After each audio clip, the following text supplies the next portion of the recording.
உன்னுடைய நெற்றி உன்னை பற்றி கூறுதே. உள்ளிருக்கும் பொட்டு உந்தன் கொட்டு சொல்லுதே.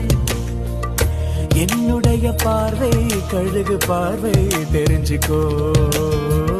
எனக்கு இருக்கும் சக்தி பராசக்தி புரிஞ்சுக்கோ. கால் கொலுசுதான் கலக்குது